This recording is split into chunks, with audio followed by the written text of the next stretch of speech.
Good evening, everyone, and welcome to this very important and necessary event. Thank you for being here. Tonight's event is called the Holmesburg Prison Experiments and the Call for Restorative Justice, moderated by Professor Dorothy Roberts and hosted by the Black Law Students Association and the Penn Carey Law School. My name is Jake Nussbaum. I recently graduated from the PhD program in anthropology here at Penn. I'm also an organizer with Police Free Penn, which is an abolitionist assembly of students and faculty and staff and community members who help organize tonight's event.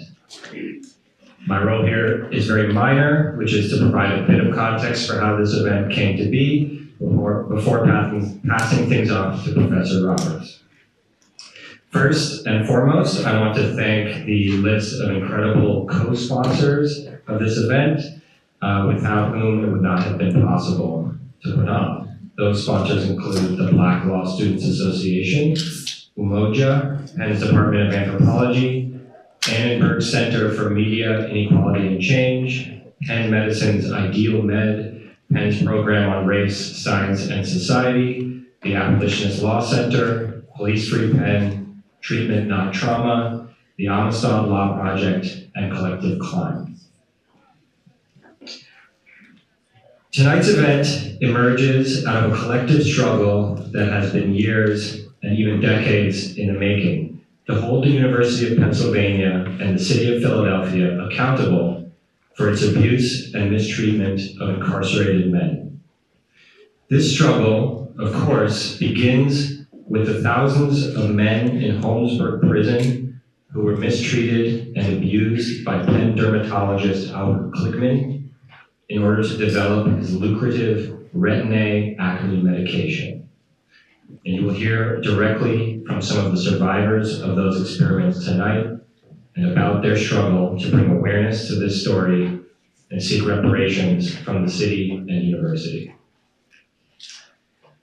This struggle also begins with the descendants of these victims and survivors, who you will also hear from tonight, and who have had to live with the intergenerational effects and trauma caused in the name of scientific research and pharmaceutical profiteering.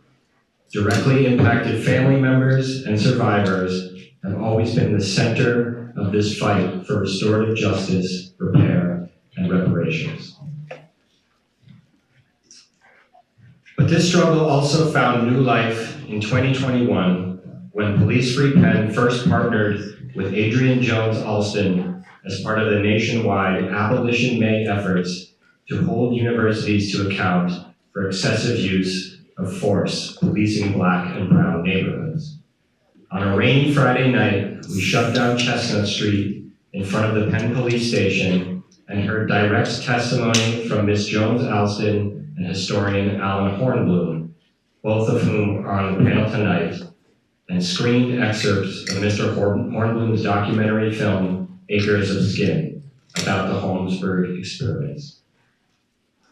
Together, we demanded that Penn pay reparations for medical experiments done on the incarcerated men of Holmesburg Prison and remove Kligman's name from all the buildings, fellowships, and lectureships that celebrated him.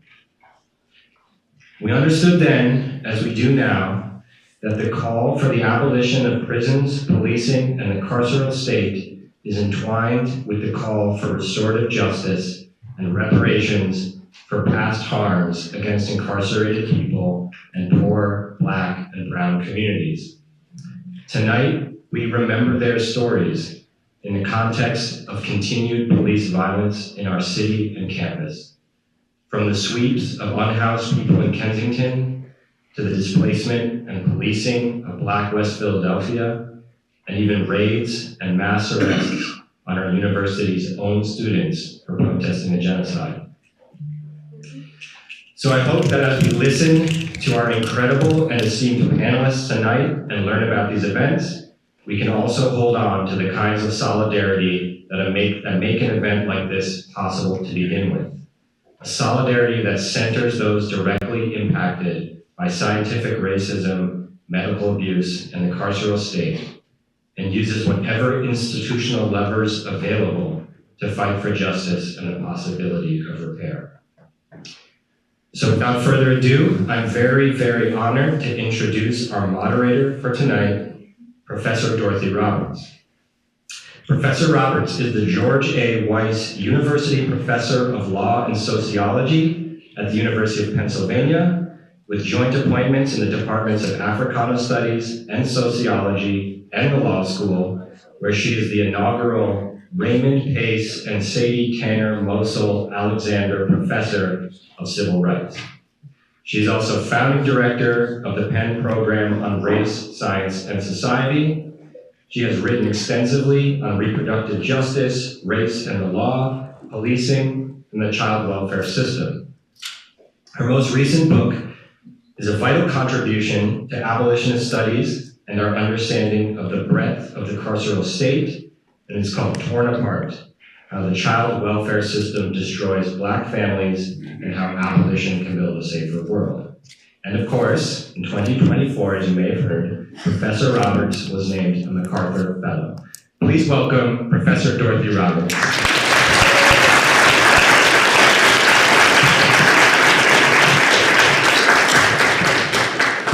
Thank you so much, Jake, for giving us such an inspiring background to what brought us here today and the importance of solidarity and the possibility of what we can accomplish, the change we can make as movements see their connections and collectively work together. Thanks to all the sponsors and partners that Jake mentioned. Thanks again. Again, such an inspiring list of groups that came together to make this event possible. And thanks to all of you for being here. I'm incredibly honored to be able to moderate this discussion tonight.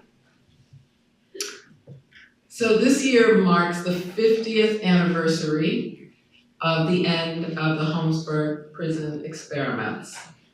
And survivors are still waiting for restorative justice, reparations, and restitution that they've been demanding over all those decades. Why has it taken so long? Now, Jake mentioned some reasons, profit, right? And just failure to acknowledge the harms that were committed by a Penn professor in the city of Philadelphia, in the prisons of Philadelphia. I've heard the excuse that when Kligman tested chemicals on the skin of men incarcerated in Holmesburg Prison and other kinds of experiments, his experiments were not unethical at the time, so they should be excused. My answer to that is when J. Marion Sims conducted painful gynecological experiments on enslaved women without anesthesia, his peers didn't consider it unethical at the time.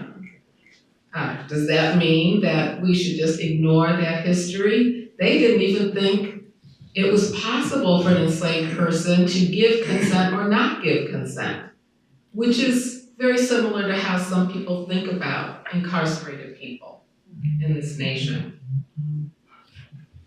Most of them, the peers of J. Marion Sims, didn't even think slavery itself was unethical. But surely we shouldn't use the unjust and rejected standards of the past to consider what is just and acceptable today. I've also heard that clinical research in prisons was so common that there are tens and tens, maybe millions of victims of these experiments, survivors that are still with us today. So maybe Penn should just sit back because it's just one of many that is connected to these kinds of experiments. But that's why Penn should be at the forefront of efforts that more and more universities, not enough, but more and more universities are being forced to, we're honest, take account of the past injustices they were entangled with and do something about it. And also to do something about the longstanding relationship between biomedical research and science and Black community, and I should say unjust actions, unjust ideas of Black communities and biomedical researchers that's existed for centuries. So Penn's tangible restitution for the Holmesburg Prison experiments that we hope and believe will come out of this event should be a model. That's what Penn should be aspiring to. It's supposed to be the model, right? Model university for the highest values. So it should be a model for reparative justice efforts across the nation and indeed across the globe. Now in 2021, Penn issued a formal apology and took Kligman's name off of an annual lecture and a distinguished professorship. It committed some funds to dermatology research and care that's supposed to benefit communities, Black communities here in Philadelphia. So what's different about tonight? Because some people might say, well, haven't we already dealt with this? Well, one thing that's different about tonight is that we'll hear from survivors of the experiment, and in particular, a survivor who endured the experiments, in his own words about the physical and psychological suffering that he's endured. Not the sugar-coated version that we still hear of the experiments that focuses on Dr. Kligman's feelings, his motivations, and all his fantastic contributions to dermatology. Somehow that always, that people always add that when they don't want to take account of the harms that he committed. We'll also learn the damaging, life-altering repercussions, not only for the incarcerated men who were directly harmed, but also for their descendants, their children and grandchildren. Not a history that pretends the horror was all in the past, so why don't we just move on? And finally, we'll hear the survivors' own demands for restorative justice and restitution. What do they say is needed for compensation, healing, and transformative change? Not the university's unilateral decision of what it thinks is adequate. Shouldn't restorative justice and restitution and reparations and compensation put at its center what the people who were harmed say is adequate? Okay, so that's what we're going to focus on this evening. In the words of Adrienne Jones Alston, whom we'll hear from tonight, this event isn't just a conversation, it's a call to action. So now let me introduce this evening's amazing panelists, and I'll introduce them in the order that they'll give their remarks. Alan Hornblum, you've already heard a bit about him, but he is a prolific author and public speaker. Among his government positions, he served on the Board of Trustees of the Philadelphia prison system, charged with setting policy and personnel decisions for the city penal system. And he has inspected prison systems both in the United States and abroad. He's taught at Temple University and in the Philadelphia prison system, which is how he first became aware of Dr. Kligman's experiments. He's author of many books, but in particular, most importantly for us tonight, Acres of Skin, as well as a documentary based on that book, which is the definitive study of the Holmesburg Prison experiments and the history of using American prisoners as test subjects for medical research. His books have received international attention including being featured on national news shows such as Good Morning America, CBS Evening News, Court TV, and the BBC. And they've been reviewed in the Wall Street Journal, the New York Times, the Washington Times, the Weekly Standard, the New Republic, and Foreign Affairs. Next, we'll hear from Herbert Rice. Mr. Rice is a survivor of the Holmesburg Prison experiments, where he and many others were subjected to unethical medical testing without their consent. A retired City of Philadelphia employee, Mr. Rice dedicated years of service to his community. He's also a proud father and grandfather committed to advocating for justice for fellow survivors and their families. His firsthand experience as a victim of these experiments fuels his ongoing efforts to ensure that history doesn't repeat itself and that future generations are protected from these kinds of injustices. Jair Rice is the grandson of Herbert Rice.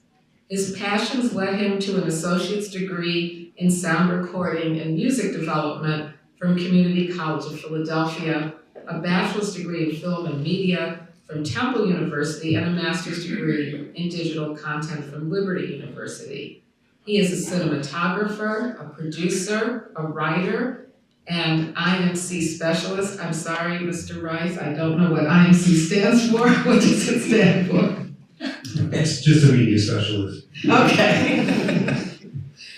Fancy word for media specialist. That's what he is among all the other things. And he's affiliated with RDR Promotions and Chincheka TV as its official videographer and media specialist, and is the graphic designer and media specialist for the Jones Foundation.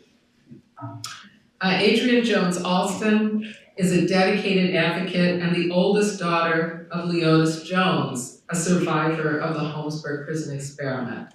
Born and raised in Philadelphia, she's the founder and president of the Jones Foundation for Returning Citizens Incorporated, where she leads efforts to support reentry communities, promote mental health healing, and address systemic injustices.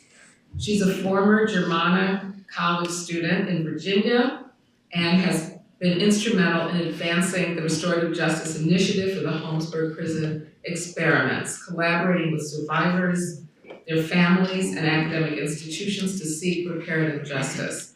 She's also the co-author of the Holmesburg Prison Experiments Restorative Justice Initiative classroom module.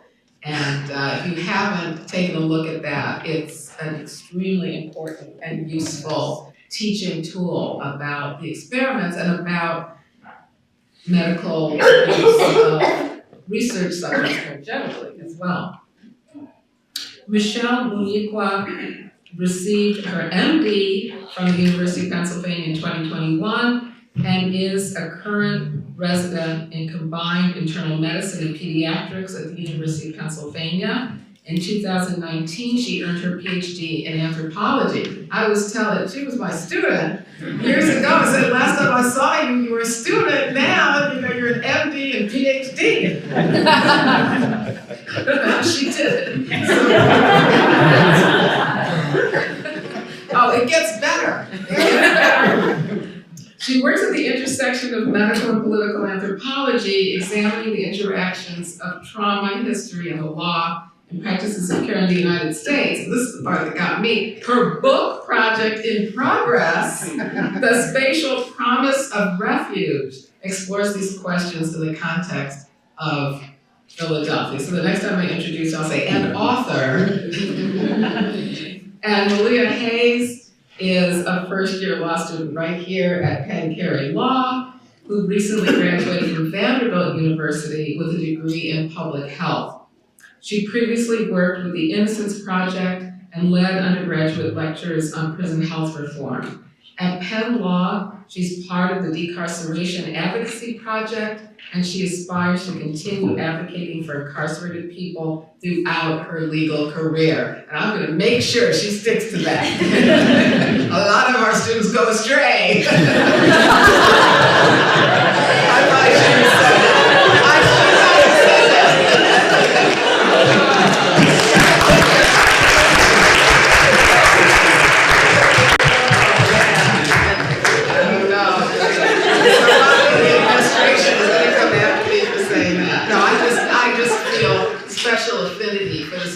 stick with their initial commitments. Let me stop and move to the program. Okay. So now we're going to move on to our panel discussion, what everybody came for. And I'm going to begin with Alan Hornblow.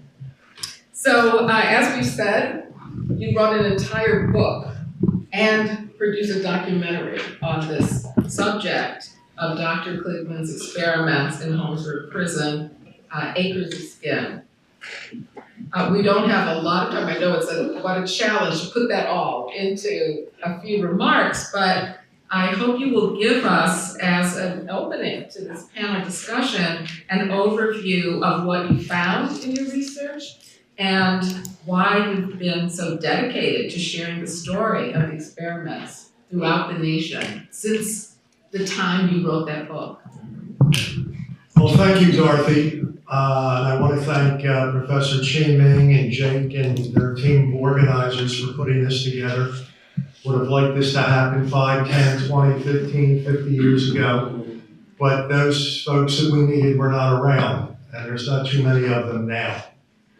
I want to thank you guys for coming. It's a beautiful day and evening. You could be out running around Franklin Field, enjoying yourselves. You could be getting ready for the Sixers to lose their first game, or watching reruns of Laverne and Shirley, but you decided to come here and learn something. So I would like to thank you and applaud your interest and let you know that we are in the belly of the beast. We are in the belly of the beast because this university did something horrendous, not for weeks, not for months, but for years. And even when it was pointed out to them, they hung in there, they stuck around, they told me and Adrian's father and others like us to take a hike, we know what we're doing. And it's just a horrendous, horrendous situation. In Philadelphia, from the early 50s to the mid-70s, if you were locked up in the Philly jail system, Holmesburg, House of Correction, Detention Center, it's very likely you would have become a test subject. Nobody would have put a gun to your head, but when you're locked up and you don't have the freedom to walk out and you don't have family sending you money, whether it's to buy items from the commissary, whether it's a pretzel or a comb or deodorant, or you want to send your girlfriend money or your wife money, or you want to pay off a lawyer, or maybe make bail, the only way to do it was to become a test subject. If you were lucky enough to get a job in a prison, you were pushing a broom for a quarter, 50 cents a day. But if you were a test subject, you made $1 a day. The more extreme experiments, certainly the Army experiments, you could make $2 a day or more. They were more dangerous. The Army and the CIA paid more. But this went on 51, 52, 53, into the 60s, into the 70s. When I met it, I wasn't much older than you. I'm all of 23, out of Villanova with a master's degree in history. I was supposed to go to Botswana in the Peace Corps, but some things intervened and I ended up working in the Philly prison system. And if you would have walked in the Philly prison system back in those days, you would have been shocked by a lot of things that you find in prisons. But one that was very startling and I never got over and always knew was dirty was the fact that there was so much medical bullshit taking place. Because half the population, if not more, certainly in Holmesburg, but the other 2 jails, you would find inmates with gauze pads on their heads, on their arms, on their chest, on their legs. Some of those guys were selling blood. That was a very big deal back in those days. You sold blood to make money, and every other day guys were giving up, a pint of blood. Certainly not recommended, but they wanted money, they needed money. Another way of doing it was become a test subject. And the entire prison system was loaded with medical research, as I've argued in my books and the film. I don't believe there's another site in the nation where more people were involved in more protocols for a longer period of time. Yes, it is true. They did flash burn studies on prisoners in Virginia. They did cancer studies, live cancer cell injections in Ohio State. They did in Segoville and Terre Haute. They're doing sexually transmitted disease studies during the Second World. Malaria at Stateville in Illinois. You go to the West Coast. 100 years ago, you have a doctor named L.L. Stanley doing testicular transplants at San Quentin. In Oregon and Washington, after the war, they're doing testicular irradiation studies. What I'm trying to bring out, Philly and Penn was not unique because they were doing prison experiments. At least half the states had one prison that was hosting experiments. But no place was like Penn, where it had become the Macy's of human experimentation. Anything anybody wanted done could get done here. Why? Because I would argue the goal of Dr. Kligman's operation, commerce. Commerce. If some new elixir came out of the investigation, all well and good. And maybe that's the way he originally intended when he started in 51 and 52, when he walked in those big doors at Holmesburg Prison on Tarsdale Avenue, and he saw, hundreds and hundreds of men, anywhere between 1,000 and 1,400, just hanging out. Nothing's happening to them. They don't have connections. They don't have education. But he starts rudimentary academic exercises, and then they start getting more serious, more dangerous. He's publishing loads of articles. People in the business of human experimentation are reading them, seeing it. They contact Kligman, would you do this, would you do that? If they offered money, he never turned them down. I don't know of a protocol that he ever turned down. And I talked to some of his staff people who did turn it down, and they said Kligman overruled them, and he said he would do it at Holmesburg. So in other words, there were some staff people who recognized the initiative was unsavory or dangerous. Kligman did not mind. He was always willing to push the envelope. So what I'm trying to underscore here is what happened in Philly is unique because of the length of time that it went on and literally the thousands of people who went through it. And just to correct Dorothy, not too many people are brave enough to do that, but it was not just men. There were women as well. Thank you. Women as well who were used and abused. I met them, interviewed, and one or two may yet show up here this evening. I expect somebody to come here who was in one of our professors' classes about a year ago. And anybody who was locked the hell up was good to go. And you have to understand that before Kligman even started in Northeast Philly, where the prisons are, he was going down to South Jersey and using what was called then retarded children and the feeble-minded at Vineland and Woodbine. He was doing experiments down there, and I won't get into that. You can read about it in the book, but when he comes to Northeast Philly, it certainly made sense. You had more test subjects, and you only had to cross the city. You didn't have to go into another state. But what I also want to stress here, and this is an indictment of the entire region, certainly Philly. We call it the city of brotherly love. We like to trumpet that around the world, this, that, and the other. I think I could make a pretty good argument it's the city of brotherly abuse, or the city of brotherly indifference. Because this went on in the post-war period for basically a quarter century. And nobody of significance is raising their hand, pointing out maybe this should happen. Hopefully all of you guys know about the Tuskegee syphilis study. That went on longer. That goes on for 4 decades. It's outrageous. Doctors knew about it. There's at least 13 medical articles out there. They were learning of it. But there was this, and maybe still is, this buy-in, not so much a conspiracy, but a consensus. A consensus that some people aren't worth as much as others. And therefore, they can be used the way you would like to use them. And that's what went on in Macon County, Alabama. Back then, they had 25,000 people, unschooled, mostly black sharecroppers in that county. It's in the backwoods. Goes on for 40 years.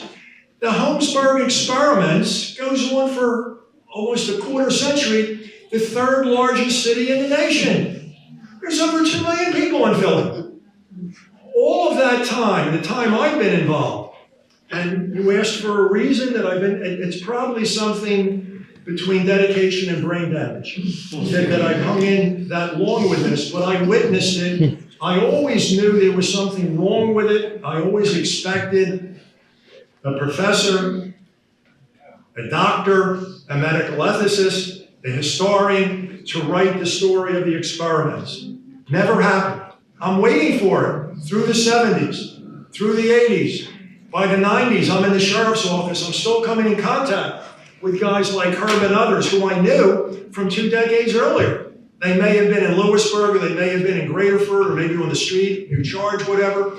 And I started talking to them because I couldn't forget these damn experiments. Knew there was a story there. I knew something really nasty happened. Who's going to write it? When nobody did, I finally threw myself into it. Spent 5 years long years on it.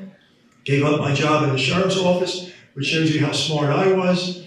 But the point was, this is in the third largest city in the nation. To this day, how about if we have the hands of elected officials, politicians who are here? How about the hands of a bishop, a priest, an imam? The entire community, white, black, old, young, patriotic, not patriotic, law enforcement, criminal, clergy, politician, disinterest. So I guess you could give them an A for consistency and disinterest. But can you imagine that? In the third largest city in the nation, this goes on where people are having dioxin applied to them, injected with radioactive isotopes, the army coming in and giving psychotropic drugs. Nobody gets bent out of shape. The only 2 politicians I ever found were guys that I knew from my own political involvement. Names you probably don't know at this point, Lou Blackwell and David P. Richardson. Lou Blackwell was a West Philly politician. You may know his wife, Janie. And David P. was a state rep from Germantown. They are the only ones who ever voiced concern and some expression of outrage about what was going on in the prison system. So I'm going to cut it here. I may interject, or I could take a question later on. But you're in a city and you're in an institution that allowed this to go on. You know, that motto that they have, which Chi-Ming is constantly reminding me of, which is laws are useless without ethics or something. It really should be take the money and run. Because that's what they did. Even after my book comes out in '98 and is featured on Dan Rather and Good Morning America and the BBC and so forth and so on, they continue to honor Kligman with professorships and lectureships. They even put him on the brand new, heavily financed front, which I call it, the medical ethics department. Instead of doing the right thing, they put up a mask, which was a kick-ass, very well-known and respected medical ethics department. But how many of those ethicists do you ever see writing an article about what happened in their own school's hometown? So I'm going to finish there, and I'm going to turn it over to Herb. I believe you're up, and don't call me a liar, okay? I'll do it. Thank you so much for that excellent overview. And I'm going to make sure when we get to Q&A that one of the women who experienced the experiments has a chance to. I don't see. There was someone who was going to be here. Yeah. But we'll Maybe see. she'll come in yet. We'll see if she arrives. But that's an important aspect as well.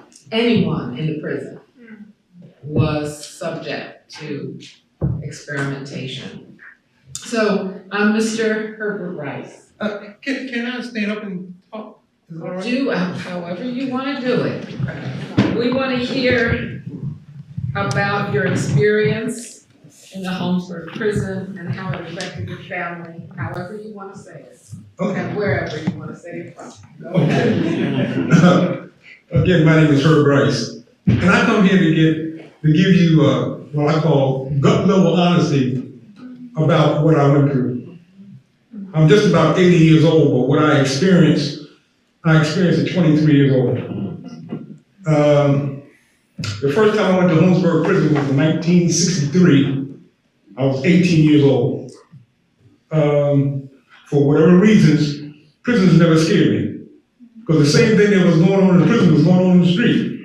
So it wasn't no difference to me, and I had that real street mentality, because a lot of things could happen to you in jail. So one day, me and my friend was walking down the block, and I seen this guy coming towards us, and he had these patches on his head. Well, they wasn't patches, there was little cups, like you take medication and put in. They was on his head. So I said to the guy, I said, man, what is that? He said, oh, they were shooting stuff in his brain. He said, a real candid, it was like it wasn't nothing. That was my first time witnessing that kind of stuff.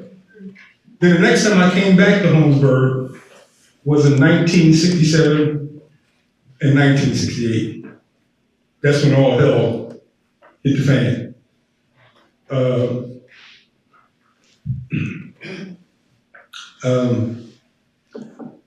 When I came to Holmesburg, I was on a block called E Block.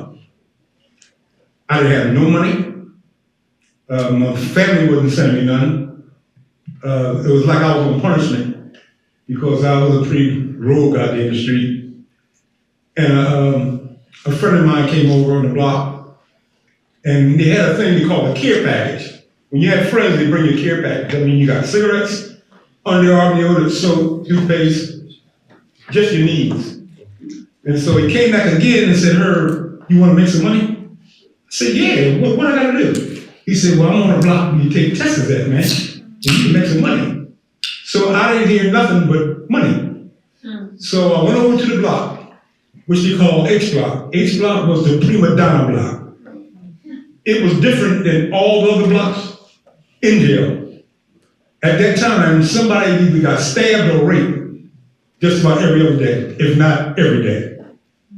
That didn't happen on H Block. The guys wouldn't allow it to happen because you're messing up their money. And they would get you trained, they had enough juice to go to the guard and say, get him out of here. And you would be gone. So I kind of blended in. And I guess maybe after about 3 or 4 days, he called me down for a test. I don't have the tests in chronological order, but as the ones I can remember, it was the milkshake test. That was, they gave you a milkshake and a waffle 3 times a day. That test was like kind of mandated for the fact that they wanted to see if they could maintain your weight. And I wound up losing 3 pounds. That's all. And I was on that for about 3 weeks. Then I stepped up a little bit. I took the most, not the most, but I took one of the most dangerous tests where they made 4 incisions with a scalpel on my ribs, and they sewed me up with different materials. Not material, threads, like green, brown, red, orange. Now, as you can remember, if any of y'all are old, in the operating room or when you went to the hospital, everybody wore white. Well, if you notice today, nurses have scrubs, and they're green, red, brown, but that's what that test was for the scrubs. So nothing didn't happen. I didn't get infected, so I was okay. Then the next test, I stepped up to what you call the radiation test. They put 4 round circles on your back, 2 on the left side, 2 on the right side. And they would inject this radiation, you hit the machine, going click, click, click, click, click, click, like that, And they would take your melon down to the white meat. You have 4 circles on your back like that. And then once they got it to that level, to bring your skin back, they would put some kind of medication on it, some kind of salve. And I was on that test twice. Then I was on a toothpaste test. Then I was on a detergent test where they put your hand in a latex glove with some type of detergent until your skin turned white and wrinkle up, you know. I'm getting closer to a test I hate to talk about.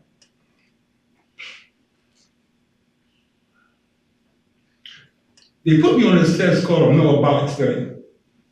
The metabolic study consisted of, they would give you these pills that had foreign organisms in it.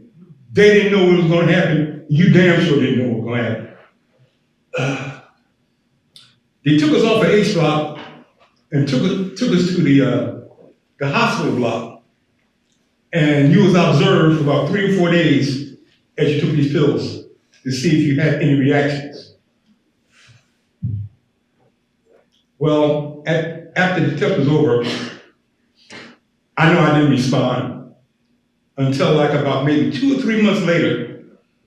I was talking to a guard and I snapped out. Not physically.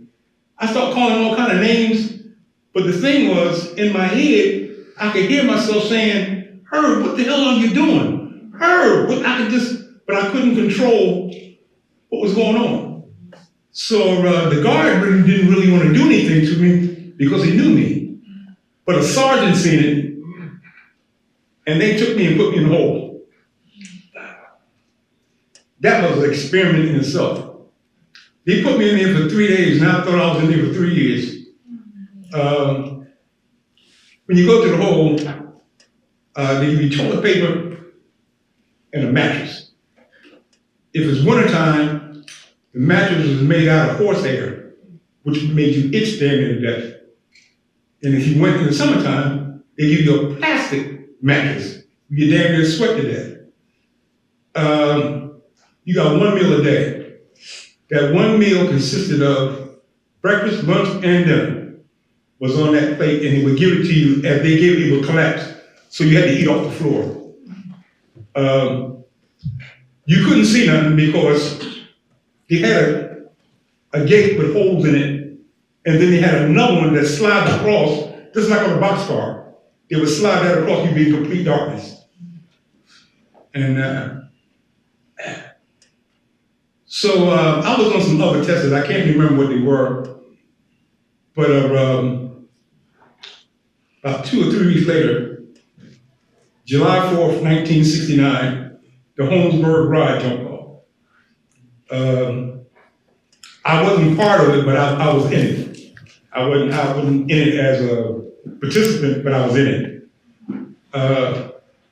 I seen some very horrible things happen to inmates, which I won't go into details about because we're talking about the experiment.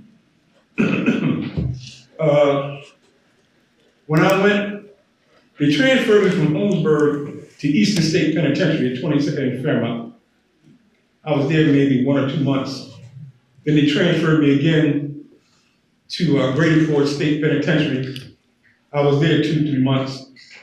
And then they finally shipped me out to Rockview State Penitentiary up in Penn State. I snapped out up there, and they put me in the hole.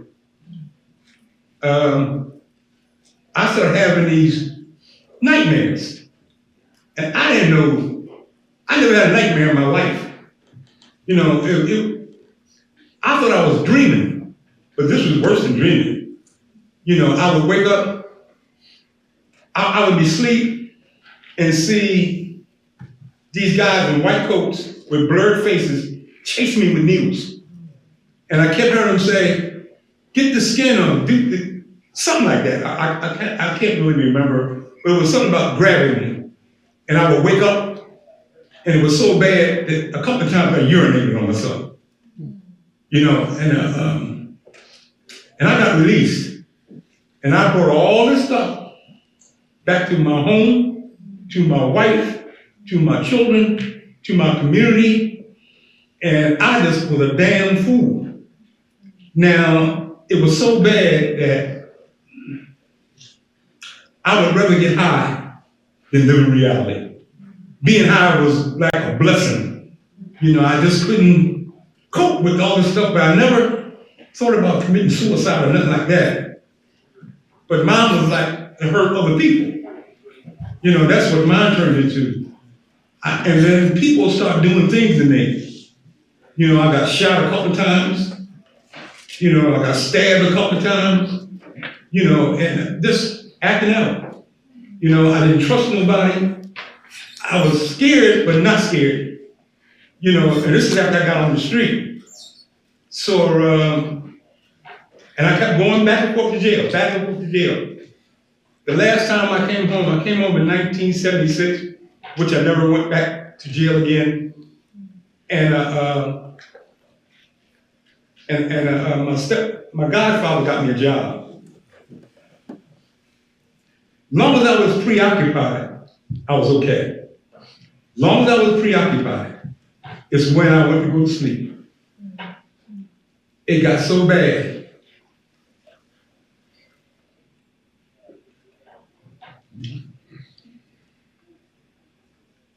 It got so bad, I went to 3 mental institutions.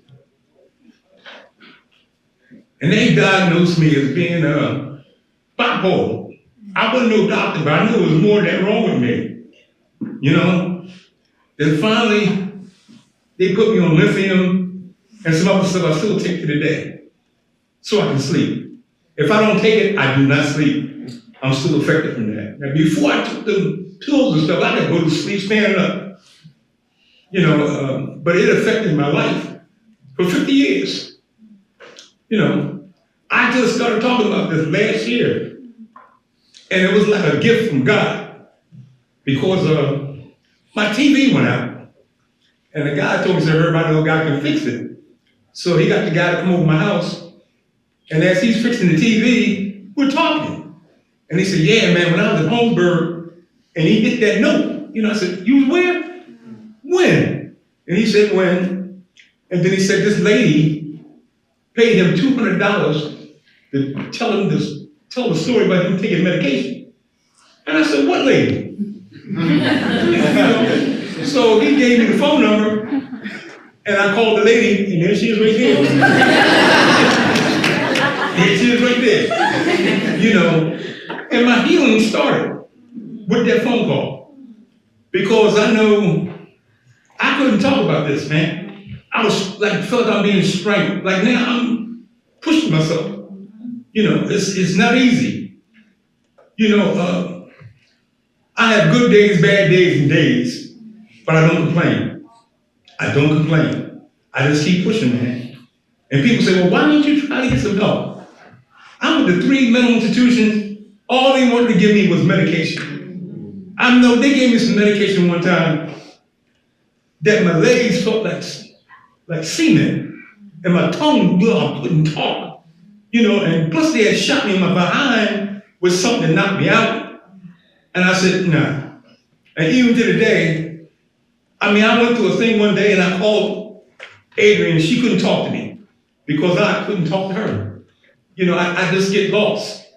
But the updated now, I might have a couple of bad moments, maybe 2-3 hours, but not like before when 3 and 4 days I wouldn't even come up my room to eat. You know, I done gained 5 pounds. You know, it's been, you know, and Kligman, I call him a murderer without a gun.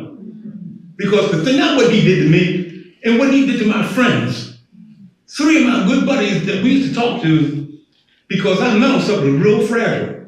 And we seemed like we could all click and talk. One put a gun to his head. Another one hung himself. The other guy, they found him in an empty house, decomposed. All that could have been me. When I didn't have them around, it was just really hard. I had nobody to talk to. You know, and like I said, it's been over 50 years, man. You know, and I stay close to my kids, my grandkids and my great-grandkids. You know, I've been blessed with that. You know, and it's not easy, but it's okay. You know, I don't want no sympathy and all that crap. the empathy part I can accept. But I don't want nobody to feel sorry for me. Yeah. Thank you.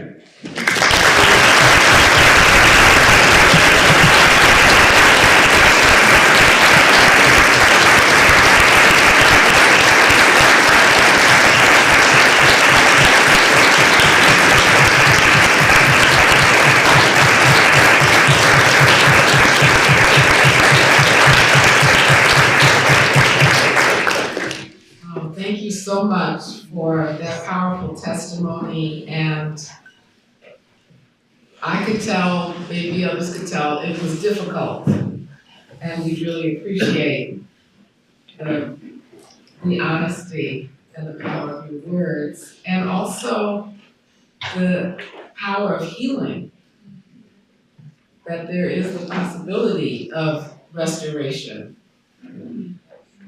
But it takes organizations like Adrian. That was a beautiful part of your story.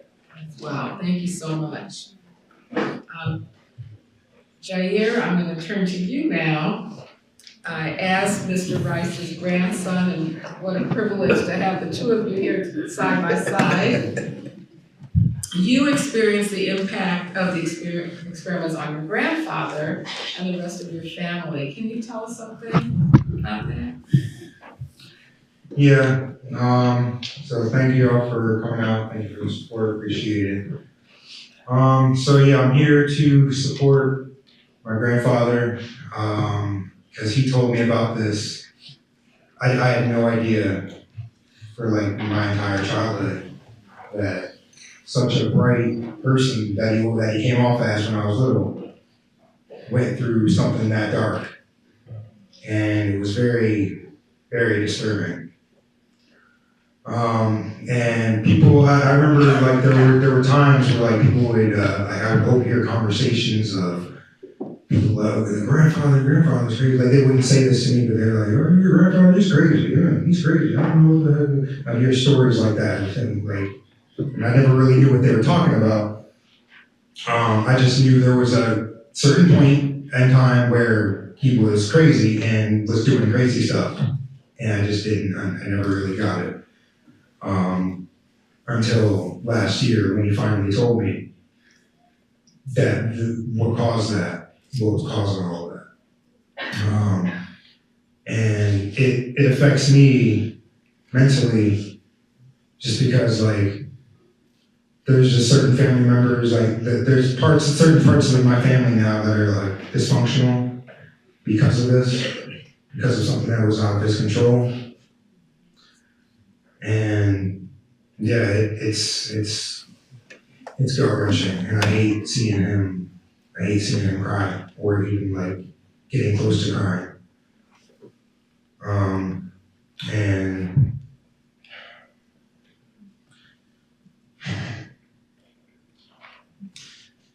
yeah, there's just we've had a lot of good times during our childhood. We've been through a lot. So it just doesn't make any sense. There's just like a loss of integrity. It's like it's hard to speak on, but it needs to be spoken on. So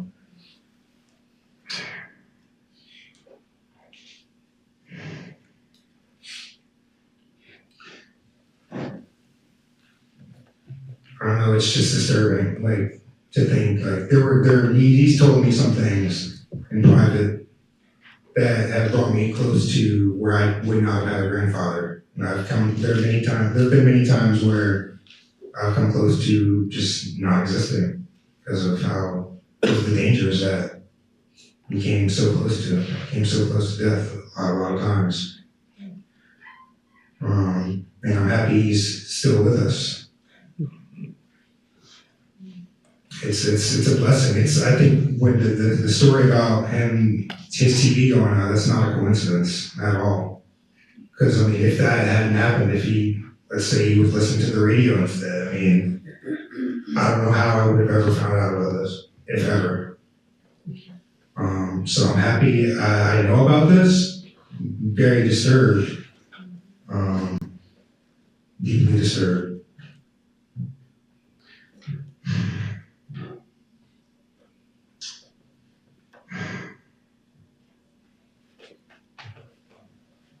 Yeah.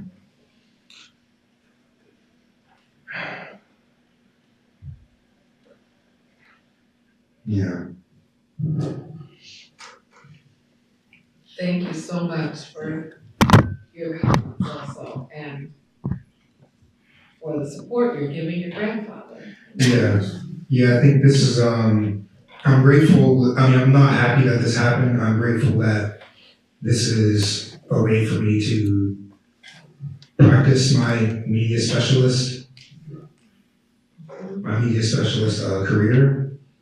It's just so morbid. I just don't know. It's hard to talk about, honestly.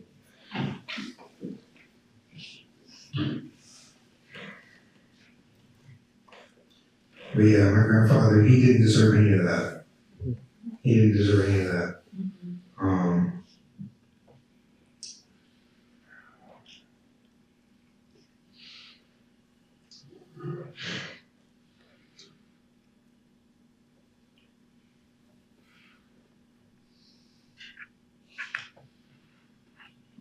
Yeah, he was never a bad person. Maybe we all make mistakes. It's just like, I always make this connection where like with the 13th Amendment, it's like basically that just allows you, if you're a prisoner, you can be a slave. And that's part of what needs to be rewritten, that one needs to be looked at. Like, this country is just built off of racism, you know.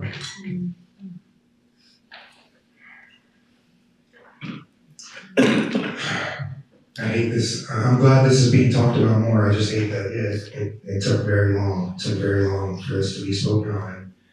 You couldn't even, nobody in the family knew, or almost nobody in the family knew, just this entire time. All the way up to the point where now my own father doesn't even talk to my grandfather at this point, because of the side effects that this caused. And that just bothers me, because I mean, I talk to my father, so I mean, I don't know, I don't know his perspective. It's just like a father, I don't know how you couldn't talk to your own father, so it's that heinous to make someone stop speaking to their own father.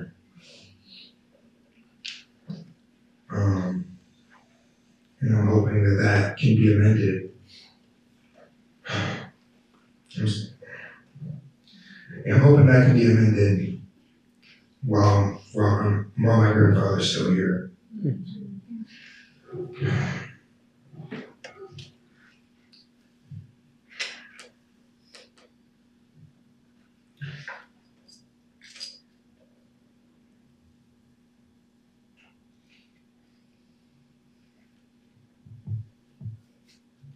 Thank you so much. Yeah.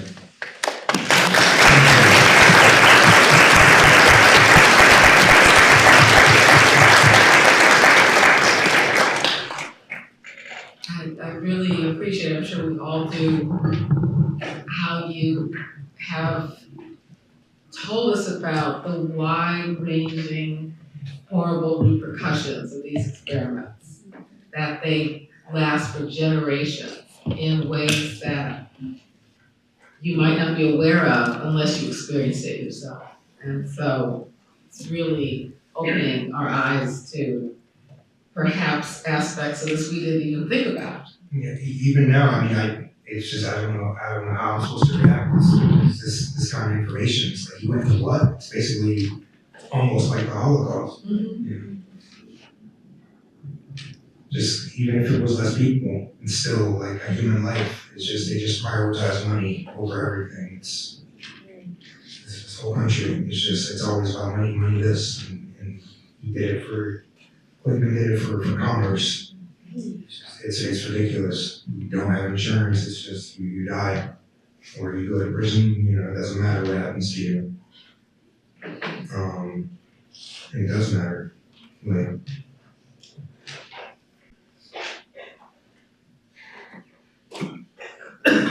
because it doesn't, it's not so bad when it doesn't happen to you or someone, it's something you can just forget about the next day.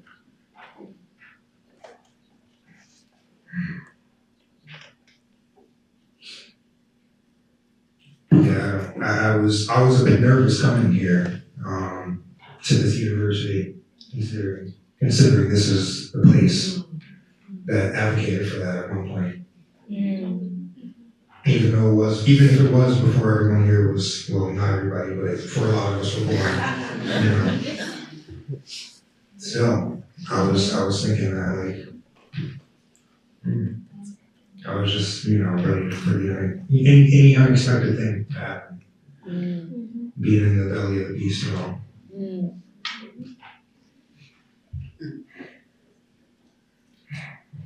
Well, thank you so much for enlightening us and making us think even more deeply about the consequences and the reasons for both the experiments and why we have to speak up and act now. And I think that's a good segue to our next panelist, Adrienne Jones-Alston. So you are the daughter of a survivor, and you've also, as we heard, I think just so beautifully from Mr. Rice, the founder of an organization that has had an impact, a real impact on people's lives. You must have felt so good when he said that. I know I felt good. I do. Yeah, can you tell us about your experiences both with your father, but also how you founded this foundation and the work that you've I'm going to stand up. Please. I have little notes. I don't want these professors checking my head. We're all at risk here. No one is safe. Jair, We won't check you. thank you. We're where we supposed to be now. Okay. It's going to be okay. Right. Jeez.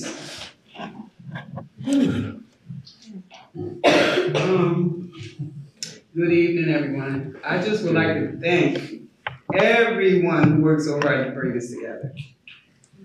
I wasn't so sure about the pen name, like Jair said. I don't know, but they worked it out, and y'all made us feel welcome and comfortable enough to come here and share our stories.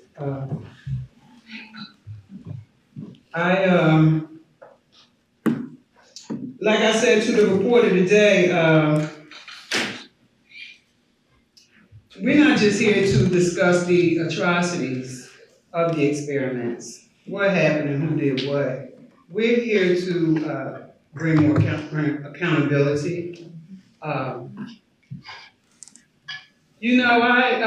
Since I've been in this campaign, for justice for the experiments, and reparations, you say the R word, people get all disgruntled, and what you mean, we ain't been, that old slavery mentality when you say reparations. So I was mentored by one of the Tuskegee syphilis descendants, and she said, Adrienne, you can change the narrative.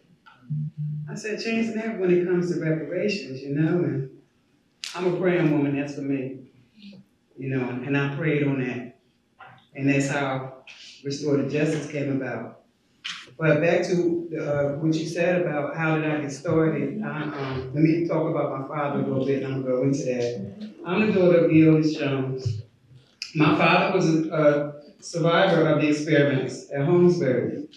I was around 5 years old as I began to recollect what happened. And that didn't happen until I was contacted, and I have to give him recognition. Professor Jules Lippoff contacted me through social media because when my father passed away 5 years ago, I set up a page of memory in him. And he found my father's page, and he called me. Well, he sent me a message on Messenger and said, hey, I'm doing a story, on Dr. Kligman who did experiments at Holmesburg. And I'm like, okay. And he said, your father, every time I pull up pictures, then here comes your dad. And then I found you. I said, okay. I knew my father was in prison and had got scarred, by the experiments. And when Dr. Lipwalk contacted me and we talked about it, and then another lady contacted me from another organization. I said, let me start looking into this a little more, because my family became distant through the experiments, and I'll get into that too. But I started doing my own research. And then I found Albert Kligman, and I called my brother. I said, well, did Daddy write a book? I remember a book, and Dr. Lipwalk told me about it too. But anyway, we started putting some things together, and I found Alan Hornblum, and we started talking, and he educated me on some things. And then my mind's triggered. I started thinking, well, back then, this, started connecting some dots. And when I found out, like when my father read that book, it was a skin, he felt like he was played. Then I felt played, and I'm a daddy's girl, so, I felt compelled to carry that torch, after I realized what had really happened to not only my father, I'm gonna say thousands. You're talking about 3 prisons in Philly. You're talking about an institution where mentally disturbed children were resting.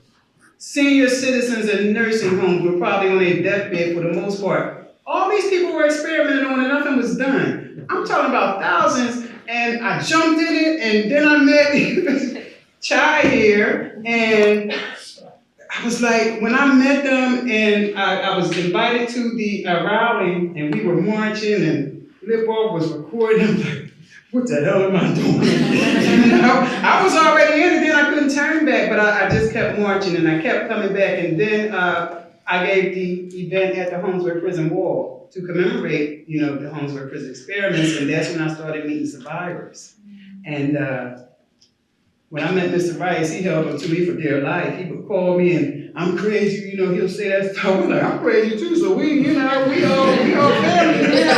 We one big crazy bunch, but we're gonna get this done. They can call us what they want, but it is what it is, right, brother? That's right. So I started working. I met Pam. I'm gonna acknowledge you, Pam. Pamela Goodwin here is the daughter of Alan Lawson. Her father was in prison with my father. But when they got out, her father started an organization. What was the name of the organization, Pam? Prisoners' Rights Council. Right. My father became part of that organization. Those who were invited to Capitol Hill to testify during the Kennedy Senate. Right, Kennedy Senate. Right, Senate hearings, 1973. Yeah, they testified at that hearing as to why they thought the Holmesburg Prison experiments were unethical. Well, eventually, after some public outcry and some other activity, the experiments were stopped. That's when Kligman started poking around in those other institutions and, determined to, I guess, keep his money going. He didn't care. But back to my father. My father was our breadwinner. He was our provider. My father was a mild-mannered man. I can remember being a little girl when he would come home from work up there, coming off Lehigh Avenue. I would wait for his figure to sitting at the top of the block, and I would jump off the step and run up there, hug my dad, and parks, cookouts. We did all that good stuff. And then something, he started going, well, his hours got cut or the job was terminated, whatever. He resorted to a street hustle. We average poor family in Philadelphia trying to make it. My father, out working. My mother was a housewife. So he lost a job. He had to keep living, so he took a shortcut and did a hustle, which landed him with a charge receiving stolen property, which landed him in Holmesburg. And he came home, he went back. He came home, he went back. I didn't understand that till later. But one time he came home, and I walked in the bedroom, and his shirt was off, and I saw his back. Whoa, I was a little girl, scared the hell out of me. It was patches and patches. All I saw was patches, and some was raw, some was red. It just looked like a whole mess, and it startled me. I was scared. I ran from him because the patches started from the back of the nape of his neck, and it went down back behind his thigh. That's all I saw was the skin tore up on the back, then he had on shorts, and then the leg. I ran. I was scared of my father, and our relationship was never the same. I'm a young child, around 5 or 6, and my animated mind told me that my father was becoming a monster. Why did I think that? I looked at his skin, his behavior, sounded like Mr. Rice. He was erratic. He was argumentative all the time, sometimes violent. That eventually broke our family up. That tore my life apart. Because I was a daddy's girl. When my parents separated, I had no understanding. I didn't care about the arguments and the fights. I jumped in them sometimes, It didn't matter to me, but I was young. I didn't understand, but I was angry. I got angry, then I got depressed. Time went on in school. I didn't have no interest in school. I fought in school, You yell at me, I'm a swing. That's what they did at home,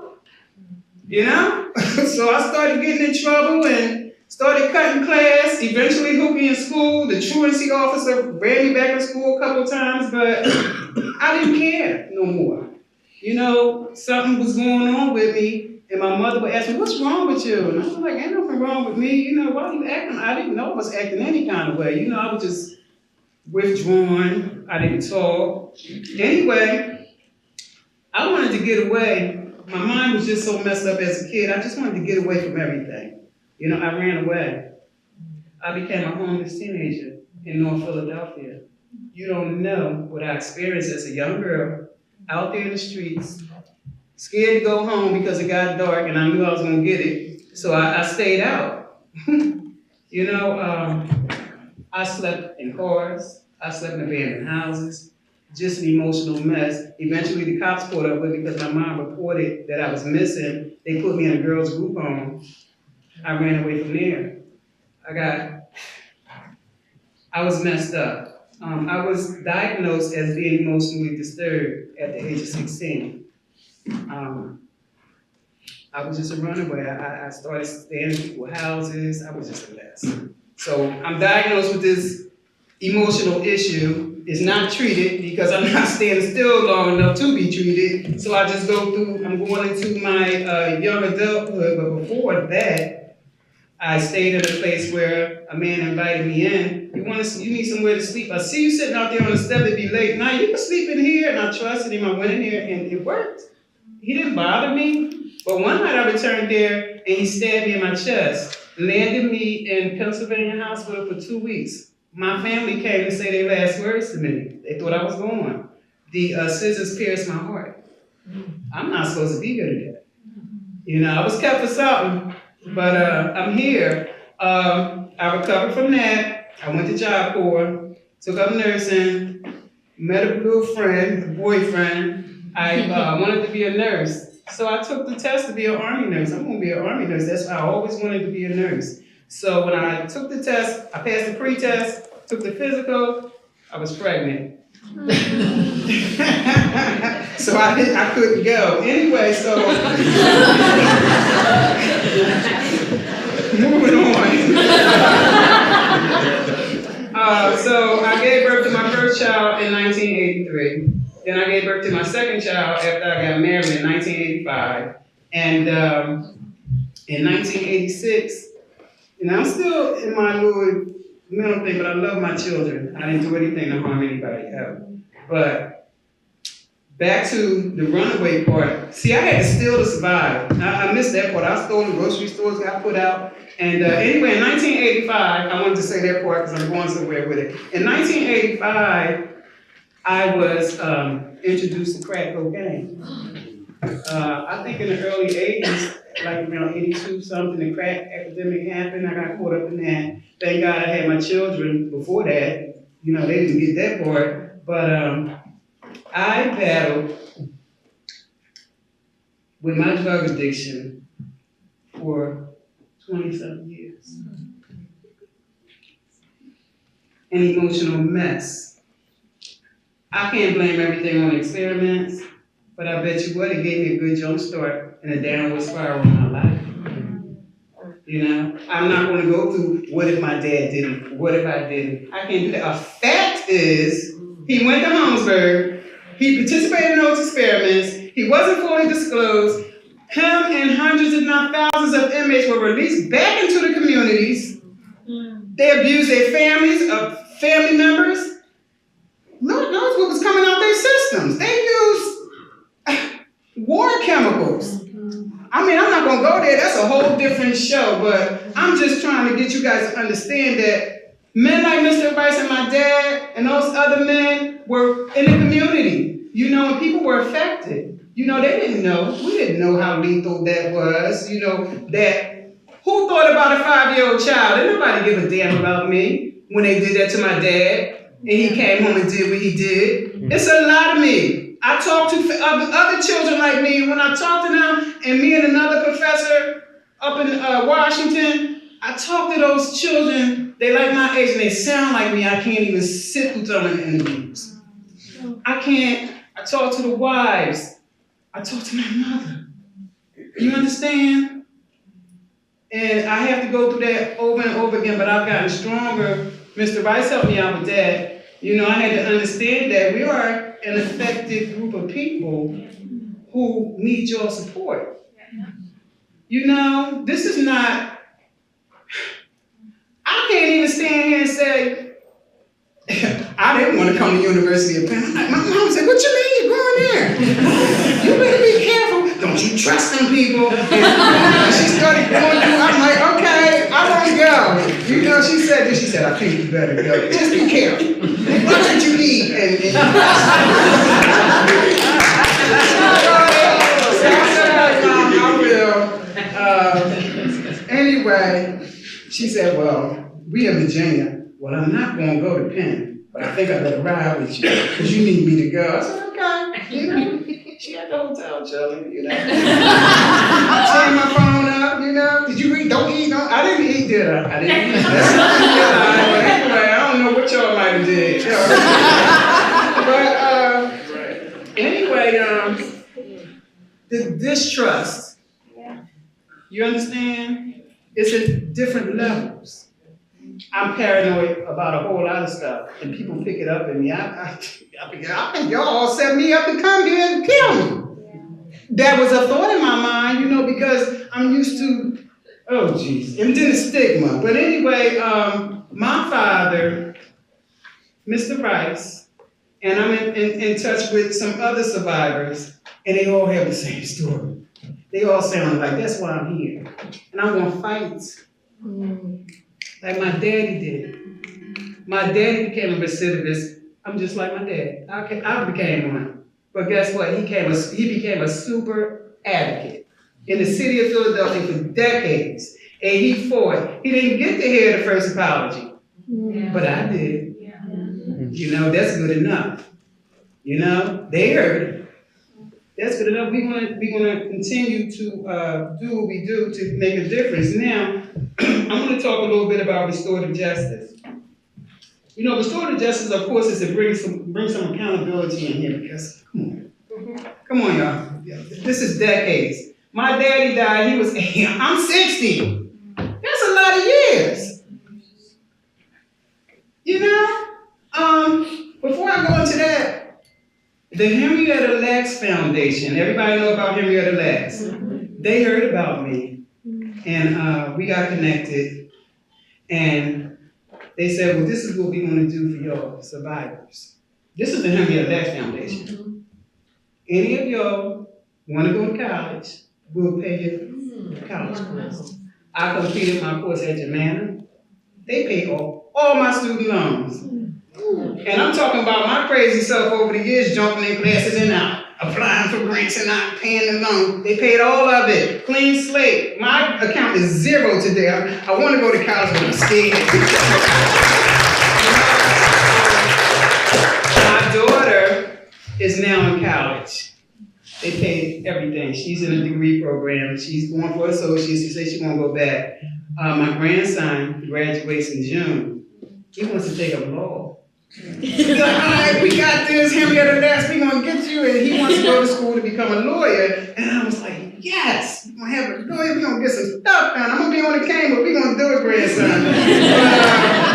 So we called Henrietta Lacks, we called our connect up there. It's like, my friend, hey, you know, told her what's going on. She said, Unfortunately, we're not funding anyone else due to lack of donations. They're not getting the contributions they used to get, which pissed me off because they taking care of us. Why Penn can't do it for us?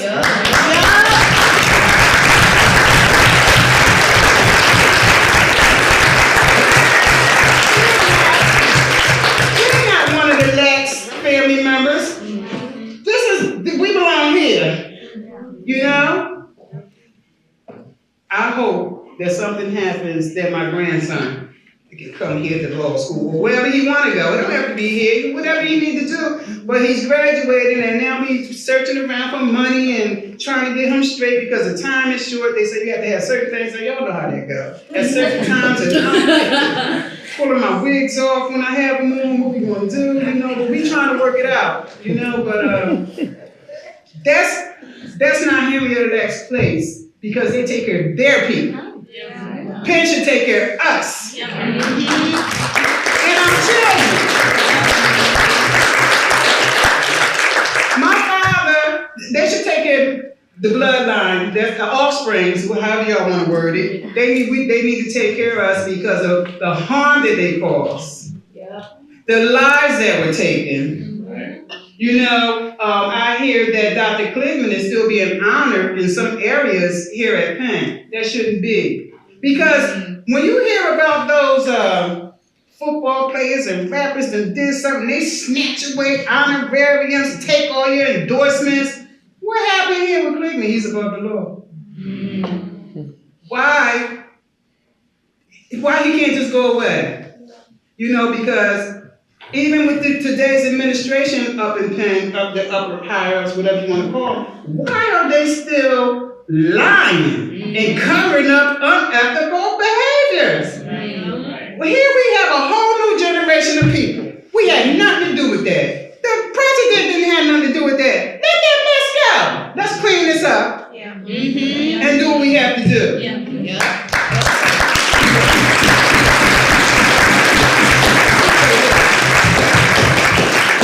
I would like, you want me to go into the Yes, I was Okay. waiting for the right moment. Okay, I'm gonna go The there Jones because, Foundation has a list of demands. yes, we do, and I'm gonna read And it I from the would like chorus. you to read it. Because I drift Yes. off in other kind. I wasn't supposed to No, say this none of that is stuff I perfect. said.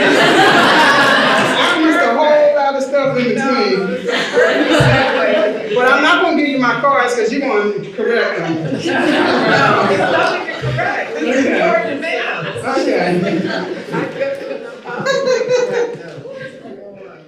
Okay, we would like, okay, so Penn did give an apology, it was online. We would like to receive a more personable apology, you know, to the families and to the survivors and families. I would like to, because that shows accountability, that shows that you're willing to be accountable for what happened, you know, you're sincere. It's a difference, y'all understand what I'm saying with that. And it shows that University of Penn is not only taking accountability for its role in allowing the experiments, but it shows sincerity about, okay, we want to make this different because just like they apologized before and they gave that money to some kids that didn't have nothing to do with what we went through, but they had to be enrolled in dermatology classes or something like that. Okay? Yeah. Yeah. How about some financial compensation? Look, they made some bread. We talking about billions of dollars. And my daddy's skin is in them jars. What's wrong? Come on, share the wealth, you know? After all, they paid the price. Look at my brother over here. And every time I go in the store and I see red and egg, I think about my father's back. His skin is literally in those jars. I wonder if they're using this DNA like they did Henrietta Lacks. I don't know, but that's a whole nother story. But anyway, yes, financial compensation definitely is needed to help us get through some challenges we have in life. take care of some of the things that we have to take care of because our lives were turned upside down and we struggle in some areas. And yes, the money would help. Why not?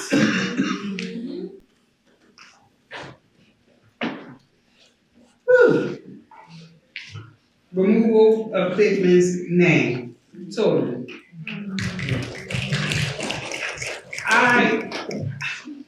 To have lectures and other honors in his name just doesn't make any sense at all. When I think about the survivors, the mentally disabled children, the mentally disturbed children, the senior citizens who were on their deathbeds in nursing homes and they couldn't sign a consent form. Yeah. Somebody gave permissions to that. Maybe I need to contact the Division of Aging too and some other people about those children.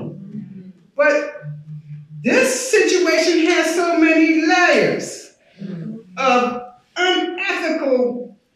It's a lot, you know, and we're not even going to mention the pharmaceuticals yet because we have to get through this right here. You know, Penn needs to step up and take care of this because it's not going away. My father's going, I'm here. Jair's a grandchild. My child serves on the Jones Foundation. My grandson wants to go to law school so he can help his nana. So we're not going to go away. Okay? It's not going to stop.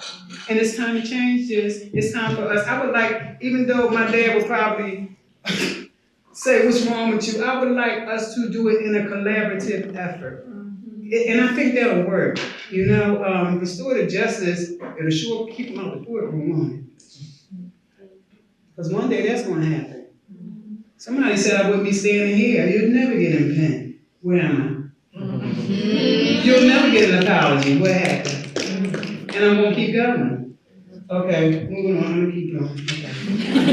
Okay. Full disclosure. I would like complete transparency about what was made, how much you generated from Retina and Renova. Why not?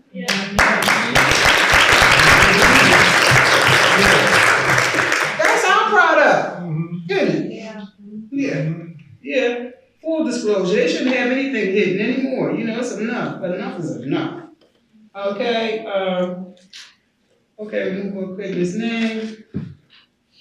Ethics training at the medical school, the law schools, the sociology schools, the whole Penn University. Every department needs to learn about what Kligman did and what not to do to follow his footsteps. That's my heart. A healthcare fund, established and dedicated for the survivors because we all have healthcare, but some things are not covered. So we lack because we can't afford it. I'm a felon, and somebody told me don't say it. I'm a felon, and I had challenges getting jobs. You know, a non-violent offender. I got tired of it. I created my own job. Okay, I did, but it's hard to make ends meet, let alone have medical expenses you can't afford to pay. You know, a lot of survivors go without the treatment that they need. You know, some of them have health issues that have to be addressed, and they just can't afford it. And it's sad, you know, to be part of I'm part of a University of Penn. They don't know me yet, but they're gonna know me. I need some stuff done. Yep. Yeah. I want some new teeth and some other stuff. So yeah, teach the future dermatologists, lawyers, doctors, the right ethics. You know, because one day I don't want y'all drifting on saying, hey, look, money tight, but we want to do this. Don't do it. Because you'll be creating people like me and her and his grandson. You don't want to harm generations. You want to know, everybody know right from wrong, but there's some things that you, I guess in the medical world that you're just not supposed to do. Now, what about the medical code of ethics? What happens to that? Because I know when I broke the law, I went to jail. And I'm pissed off about this. Because a lot of people should have went to prison. And I think the ones that still are holding it and protecting it need to go to prison. Some kind of charges, conspiracy or something. I bet if I'd have did it, they'd have had a whole slew of charges for me.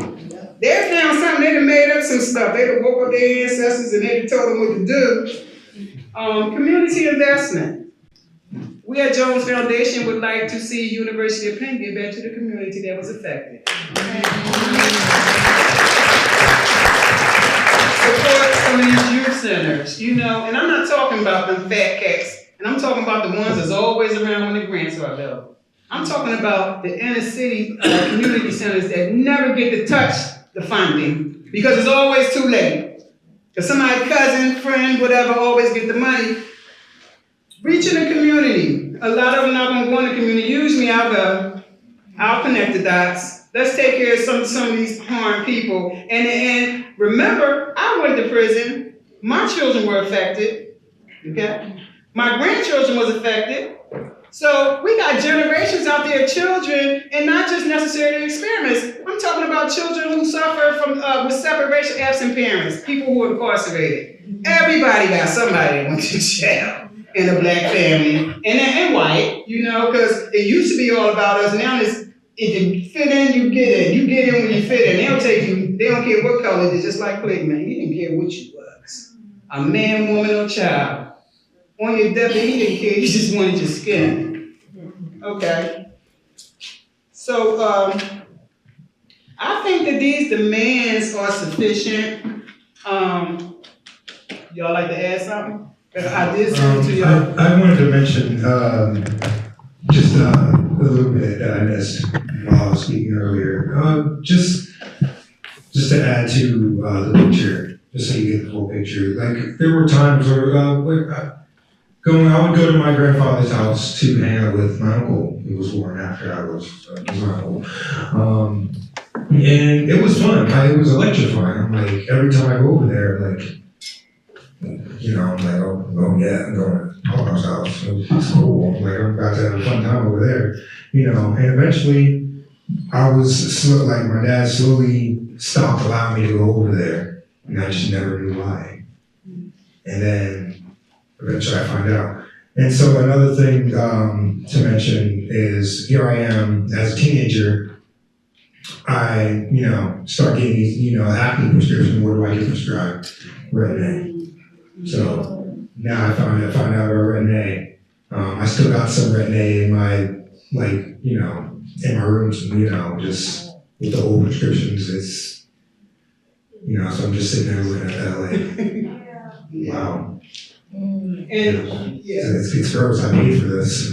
Where did it come from? Mm-hmm. And that's why we're here. Yeah. To hear stories or thoughts or pain. And that's what I hear all the time. A survivor or a family member. I'm here for it. That's what we do at Jones Foundation. We're needed. We need your support. We need some of y'all to come in and help us. It's a lot to be done. My closing remarks is I just want to say that the academics and the medical professionals have a moral obligation to address historical injustices, specifically the Holmesburg Prison experiments, take active steps in restorative justice. But by taking active steps in restorative justice would resonate strongly with the leadership. I call upon the president of the University of Penn to lead by example. I think somebody said that earlier, in supporting the reparative actions. The University of Penn can engage its present student body, and just like the students of Howard University. And let me tell you about that great group, and I'm gonna come done after that. I was introduced to a professor from Howard University by a descendant of the Tuskegee syphilis study. They were writing a book, and she called me and said, I want you to talk to someone. And she introduced me to Dr. Arvilla Payne. And we started talking. And a year went by. I was invited to speak. Then they adopted me. So I met other professors. They adopted me. So we started a project when I came up with Restorative Justice to write a classroom module. 3 professors and their students helped me complete this classroom module, which I would like the University of Penn to adopt. These are purchased, they're on our website, and they can be purchased by the students and professors, and the proceeds, of course, go to help the survivors and families, help Jones Foundation to continue to run. And I would like to set up a fund to contribute to some children's institution, because that just rings my heart to know that those babies, when they're in that mindset, they just want to be loved. I know I can't save the world, but I would like to be able to contribute to them in some nursing homes. Just make up a care package, or send a card, or I'm already paying out my pocket bills for Jones Foundation because we're not funded yet. So we rely on donations, and that's part of the reason why we created the module to help Jones Foundation to start getting some funding in. It's trickling in, but we haven't really promoted it. Actually, this is the first time with me speaking to a university about it. So I hope you guys log in to jonesfound09.com and help us out with that. I believe I addressed everything. I said I didn't even use all my cards, but this, regardless of how I felt, I was kind of petrified coming up here. I didn't know what to expect, but y'all good, y'all welcomed us with open arms. We're comfortable, we share, and we just trusted the process, and I'm glad we did that. Oh, I have an awesome husband right here.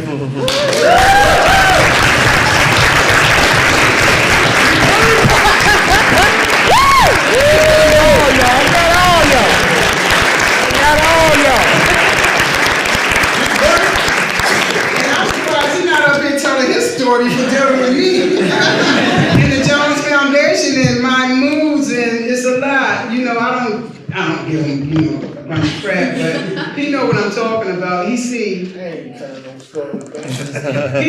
my hard work. Sometimes I get on that computer when I'm working at home, and I try to be done when he get home, because I see it all the time. But sometimes I'm just never done. I gotta get up and show up. When nobody's looking, I gotta work. Then I won't meet, I would never have met this Professor Mike. Let me acknowledge you here.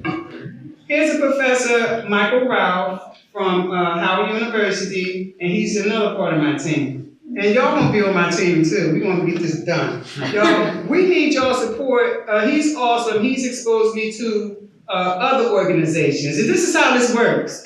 Each one teach one, and I appreciate that. They embrace me, they expose me to other people, and expose me to other things, and I get other things done, and that's how that works. But I'm looking forward, how about that? To becoming part of the University of Penn family.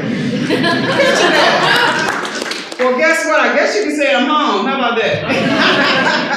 But anyway, that's enough for me, and thank you for having us and listening.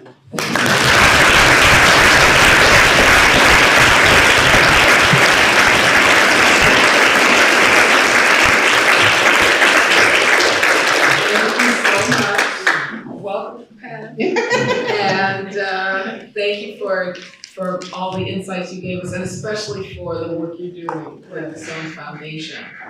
So I'm going to turn to Malia and Michelle. Maybe you two can speak because we're running short on time. But we have a law student, we have a MD, PhD here, both of whom are interested in ending this kind of unethical, unjust experimentation and doing something about it. So actually what I want to ask you about, from your perspectives from law and medicine, what can be done in those professions? A medical professional approach, a legal framework for addressing these long history of inhumane abuses of incarcerated people and other marginalized people, and especially in Black communities. I know the big question, but if you could say it succinctly. And that would be great, and do we have time for Q&A afterward? I don't know. We have till 8:30. In here, I know we were scheduled to end at 8, but maybe we can go a little bit longer than that, if you all are able to stay. So please go ahead. Okay, sure, succinctly. First, welcome to the family. Penn, to be honest, we don't deserve you. Yeah. I'm glad you came. Yeah. What can be done? More than we have done, to be honest, right? I think when I was listening to these stories, the thing that I was thinking most is that, we have this motto in medicine that we're supposed to do no harm. And it is clear that we hurt people. We hurt people in ways that far exceed what could have been predicted, the impacts of which honestly we are probably never going to really address, right? Anything that Penn does is not going to change your families, the experiences you've had of each other, the ways that you have learned to relate to the system, to universities, to hospitals, to doctors. They can't fix that. They should fix something though, right? And we have to fix something. Education is important. I really love the module. I looked at it. It's perfect. And I think we should be thinking hard about survivor-driven education for people who are going to be in health professions and designing these kinds of studies, right? And we have to think about ethics as not just passing the IRB, because, IRB will tell you all kinds of things are ethical that aren't, right? Given that economic coercion is still coercion, that we still do things like clinical trials in places where people don't make very much money and don't have access to the drugs that we design, we haven't stopped doing some of the things that you're describing. Not really, not actually, not in spirit, right? We might not be doing it in prisons, but we're doing it somewhere. And that's an issue and we have to stop, right? So the first thing we have to do is stop hurting people, which we haven't done. We have to acknowledge that. And we have to think about how the past is still present, right? When I hear you talking about the harms to your family, but I think about the harms to our communities. The number of my patients who say, I don't trust you, I don't trust the medications you're giving, I don't believe you're not experimenting on us now. All of the healthcare that people could access but don't access because they don't believe that we are doing what we say we're doing, they probably shouldn't, right? And that is a harm. That's a harm that extends all the way throughout Philadelphia that we need to do something about, and not just Philadelphia, but the US and the world. So we have to learn to be trustworthy, right? We have to show that we're trustworthy, because we have to have trustworthy behavior, which we do not have, and which we should start to have, right? And it shouldn't have taken 50 years, it shouldn't take 5 years, it shouldn't take 5 minutes. But that begins with us saying that we're going to be different and act different and reconfigure what it means to do good science. Because unethically gotten data is bad science, right? We can't have just the Macy's of human experimentation. Think about that forever, right? Innovation at the expense of humanity is not what we want. And if it takes us longer and is more expensive for us to do the science so that we can make the world a better place, then that's just the cost we have to pay. So those are my first thoughts, to be succinct.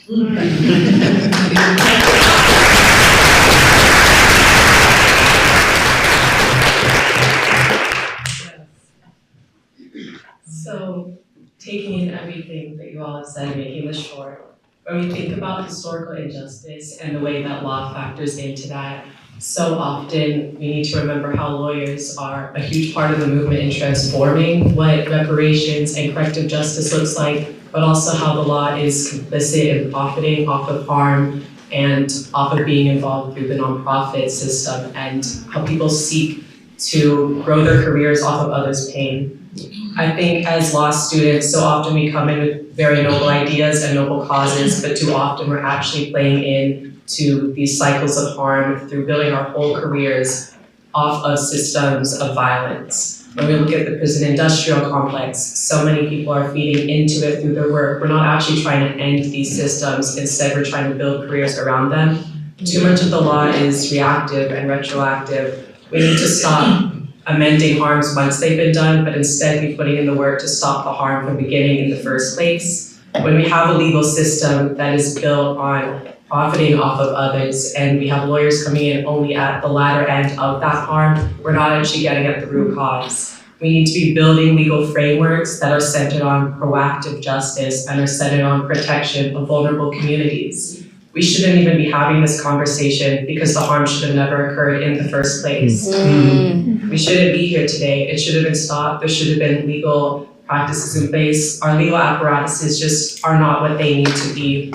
And when we talk about standards of our time and when we use a moral relativist framework, as Professor Roberts was talking about, too often we are allowing for harms in the past to be judged by quote unquote standards of their time, but who is setting that standard? And we need to be looking at that today too. Who are setting the standards for what the prison system is? Who is setting the standard for what our legal justice system is? Is it actually a system built around justice, or is it a system built around profit and pain and exploiting vulnerable communities? So I think that's what we have to be keeping in mind as law students, as people who are here at Penn. We have so many resources at our disposal, and what we do with that is highly important. We are not just people with no agency. We have agency here, and we have tools. We are at an institution with so many resources for us to be leveraging, and to do nothing with that, to continue to just feed into this cycle, would be a shame for all of us. So I think that when we take away what we need to be doing as law students, as activists, and as scholars, it's leveraging our privilege. We are privileged to be here, and we need to be wholly cognizant of that in what we do and what we take forward from such an education. Thank you.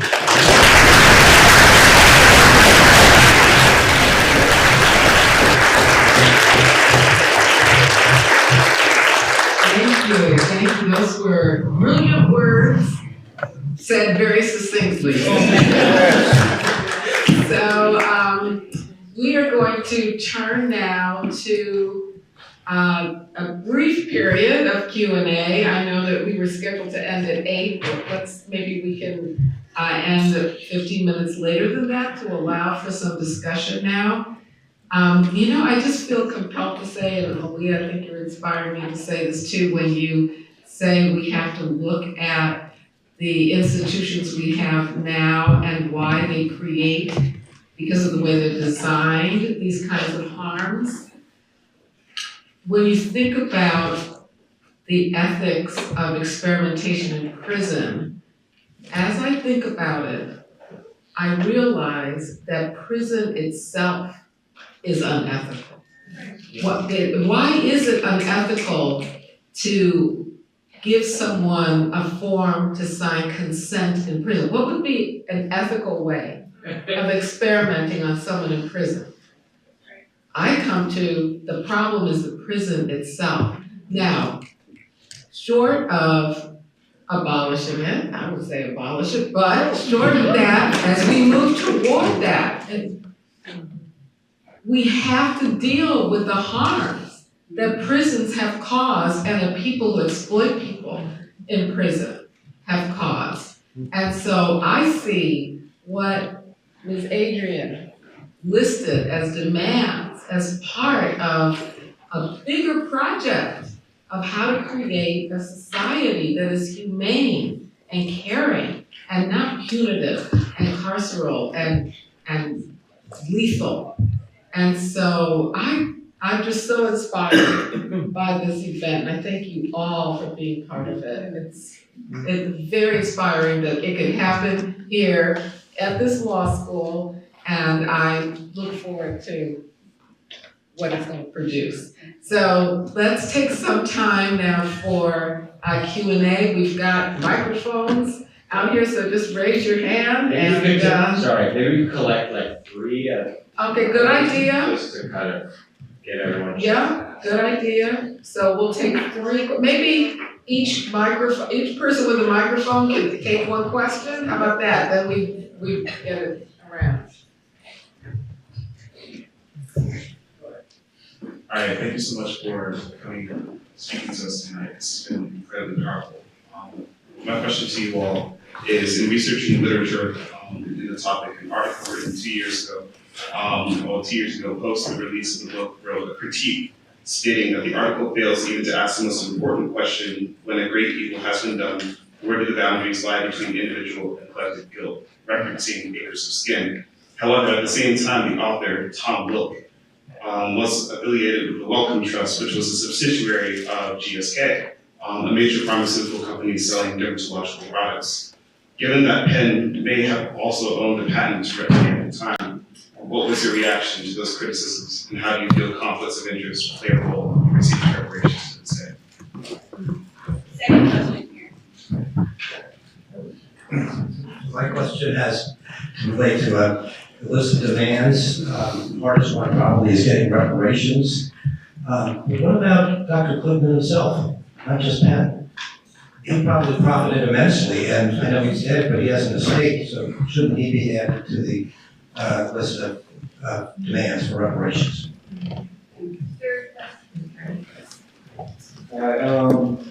My question is, in the event of there being a lack of transparency, like you said on your list of reparations, how do you go about gathering the necessary information, research, numbers to accurately put an amount to the financial compensation that needs to be issued? Yes, so this is open to the panelists who feel they are equipped to answer the question. I believe the first question had to do with conflicts of interest. Could you explain exactly, because I'm a Yeah, little don't bit lost with ask that him this question. way, can you put the question in a more, a less For those of us who- academic way? Yes. For those of us without a Penn degree. Yeah, listen, I'm supposedly a genius and I couldn't answer.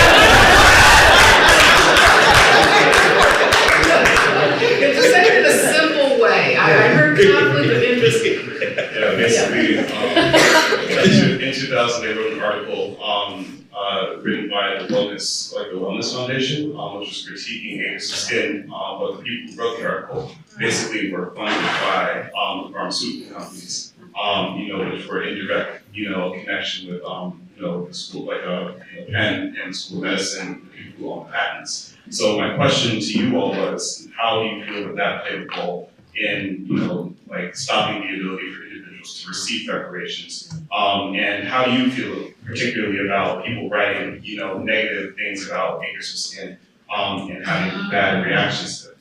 I don't see too many people writing negative comments about it. Most of the reviews in the academic arena have been pretty praiseworthy.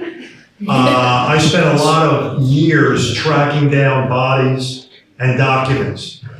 And I really threw myself into it, and that's why I was never sued by anybody. I mean, there was a hell of a lot of comment in the prisons, and people I knew, they couldn't believe I was doing this. And they said, you're going to be sued this, that, and the other. And I was told by a Robert Proctor, somebody may know, he's a Stanford professor who's done some great work with regard to Nazi experiments. And he said to me at a conference in Washington, Alan, if you are accurate in telling me what you have, the personal interviews and the documents, you're never going to be sued. And he was exactly right. And the last thing those folks want to be is in a courtroom with folks like her and others, and Yusuf Anthony, who I wrote a book about called Sentence to Science. It's too powerful and it's too ugly. And it really is the underbelly of American medicine. What you may also be getting to is something that's becoming more prevalent, and that's the criticism of doctors, respected doctors, on the payroll of goddamn pharmaceutical companies and other interests making money out of writing reviews and comments and whatever. That is something that slowly is starting to change. But for a very long time, they've been, writing propaganda for companies to make money and do whatever. So I'm not sure I'm really getting to your question. I only have a Penn State degree. We play football. So I don't have, I speak at Ivy League colleges, but no degrees yet from there. With regard to the Princeton boy in the back who talked about Kligman, it is my belief, and it wasn't brought up here yet unless Adrian touched on it, the monies that Orthopharmaceutical, the division of J&J, the Kligman family, and this institution continue to be made from Retin-A and Renova. I mean, it would be great if there was a campaign by the students here, the faculty, somebody with a heart on the board of trustees to turn some of these documents over to, a tax accountant or a forensic, investigator. Where the hell are these monies at? How much has come in? I mean, some of these folks that I've dealt with over the years and have taken with me to Stupid Brown and Penn State and Villanova and what have you, they don't have two nickels to rub together. But millions continue to come in from those creations. Hello. And that, it's absolutely ridiculous. We can talk about the recent settlement with the Henrietta Lack situation. That family, I believe, got millions of dollars, but none of those relatives of Henrietta were tested. They weren't experimented on. They weren't damaged, but they're making some money out of it, where thousands of Philadelphians were used to make these creations. They can show you the scars on their backs and whatever. And, all they got out of it is bad memories and chump change. So there really needs to be, a continuing investigation. And the higher ups at this institution are smart. They are adroit. They are canny. And they know they can get away with this bullshit because nobody of significance has ever said, you've got to stop. How could it be that Kligman, who was one of the most unethical practitioners of post-war research, can still be honored with lectureships and professorships? Why? Because he gave them millions of dollars. That's what's important. Not ethics, not morals, not right and wrong, but how much scratch are you bringing in? And a lot. I mean, here they set up this Art Kaplan high-profile ethics department and initiative and whatever, and they put Kligman as one of the advisors on it? I mean, you want to put John Gotti on, corruption, government operation, but yet they got away with it in Philly, the third largest city in the nation. And we still I don't see a black minister here. I don't see a city councilman or a congressman. They were invited too. They run from it. It is absolutely remarkable. And we have Lynette Hazelton here, who's taking notes from the Inquirer, who did a magnificent job in yesterday's Inquirer, which has been picked up domestically by the AP following on her pathfinding work. And I've been contacted by the BBC that's going to do a 6-part on this story, and a French correspondent. This is being watched around the world. And this is the major academic institution in the region. And the history is absolutely horrendous. Adrian, or Mr. Rice, if you wanted to respond to the question of, that had to do with who should be paying, how to figure out how much, the compensation question. Yeah, I think they addressed it. I thought that one of the law students was going to address it, but I didn't have anything further to say. I probably forgot what was asked. Well, maybe not that it wasn't important. Right. But once he get in my ear, I'll be So just go somewhere. But because he gives very thorough accounting of some of the things he said, just like his book, it covers everything. Very thorough. I was with you then.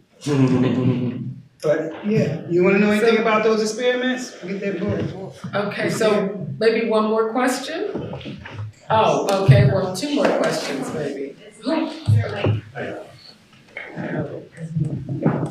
Okay, 2 more questions. A little sorry, but it is brought up just this issue of repair, and then also, I'm sorry, I don't know, but it was you were mentioning like legal frameworks that are not based in like having to like prove the harm, and in the law to have standing, there's always this harm that has to exist, or there's always a rightness or mootness to the case, right? So it's I struggle with this idea of what are the other frameworks? How do we actually build a society that's not for people does not have people harm before something changes? And then also, I don't know, with the university, I don't know, like, with that, also, like, the knowledge institution, these things seem so based in colonization and imperialism that, like, I almost kind of understand this, and like, I'm thinking, maybe you have thoughts around this thing around, especially when it comes to the law, it is about property, so like, abolishing property or something like place to start, but how that is actually done and how to move. I guess maybe, I don't know if you have any reactions to that, because I definitely, I felt that statement so about it. Let me touch on that for just a second to tie in with what Malia said about lawyers and lawyering and legislation and government and law. Until my book comes out in '98, none of these men and women knew what the hell they were testing, what was being injected into them, what was being applied to them, what they were drinking. They may have been told something, and in some of the cases it was innocuous. In some others it was very dangerous. But not until my book comes out and I'm able to document through all the government documents I was able to collect exactly what happened. Adrian's father, Leotis Jones, gets fired up and starts organizing the men. The first meeting in the North Philly Quaker Hall, we got a dozen. The next week, we've got 2.5 dozen. The next 4 dozen. We finally had about 300 inmates, former inmates, and they file a lawsuit. The lawyering wasn't the greatest. I'm not going to elaborate on that. But eventually, the whole initiative is shot down because of the statute of limitations in Pennsylvania. Yeah. The judge in that stuck to the statute of limitations. I mean, he held on to that, and it was like an anchor that sunk every damn thing. Yeah, 2 years from when you knew or should have known and filed suit and whatever. They were so strict on that. But for a quarter century, they allow this practice to go on where people were being harmed on a daily basis. Right. Where the hell was the lawyering and some sort of judicial oversight in that? And that, I think, maybe in a way touches with Malia's comment that there's got to be some sort of initiative by some lawyers or group of lawyers or collection to fight some of this stuff that is totally designed to keep the powers that be where you want them to, so that there's folks who can be used, and the hell with them, and others who are going to profit by it. That's the way it's been. That's the way it will always be. If you don't like it, you can go off to Paraguay or something. But that has to be fought, and I've seen that repeatedly. And there's probably more to your question, but I'm not. I can't get. Well, so part of the question has to do with all the legal rules that allow for harms to go unaddressed, especially when they're harms created by corporations and people in power. One thing I thought of as you were talking is the statutes that have been passed to allow for people to sue for sexual assault, where they only realized after what was the statute of limitations would have passed. So there is possibilities for legislation to deal with unjust laws that prevent harms from being addressed. I also heard your question relating to Malia's comment having to do with the way in which the law reacts to harms that have already occurred. It reacts in an inadequate way, but it does relate. It reminds me of what happens with family policing, where the way we address harms to children, which are mostly caused by structural inequalities, blamed on their families, struggling families, and then a system comes in after they say a child has been harmed to punish the family. And this is the wrong framework. We should have a society where the needs of children are met, not a society where we wait for a crisis to come in and then blame the people who are struggling as a result of the harmful society we have that's structured to harm people. So as I was saying, I think abolition, we need to abolish these systems, but we also need to, as we're working toward that, deal with the harms of the suffering that people are experiencing now. You can't ignore that. And that's what I see as what these demands are calling for. Now, do we have time? There was another hand, one last question. I think if we finish by 8:15, we have to be out of here by 8:30, so there's no lingering and talking about that. Gotta be out of here, but, you all are still here, so let's keep going. Go on, ask your question. So I'm a therapist, a psychotherapist, unfortunately educated in the belly of this beast, trained here. And one of the things that's most salient that I'll be taking away tonight was hearing from Jair, hearing from Mr. Rice, hearing from Ms. Jones-Alston about the really intergenerational nature of this trauma. And the curiosity I'm having as someone in the mental health field is, how are you holding us accountable, right? How can the mental health profession in Philly especially be held to show up for this intergenerational trauma? Is this a piece of the reparations that you envision? How are we integrating care? Because I hear the need to correct those harms, and I think care is one of the ways I see to do that. But what do you see? I wonder from the three of you. Well, mental health is definitely a part of the Restorative Justice Initiative because our mental health needs have to be met. As you just said, it's an intergenerational issue. Did I mention it? I didn't mention that, and that's part of the healthcare. That's part of the healthcare part of the demands. We definitely have a mental health part in there because I do it every day. Yeah. But my issues are being, I have professionals taking care of me. That's why I help them.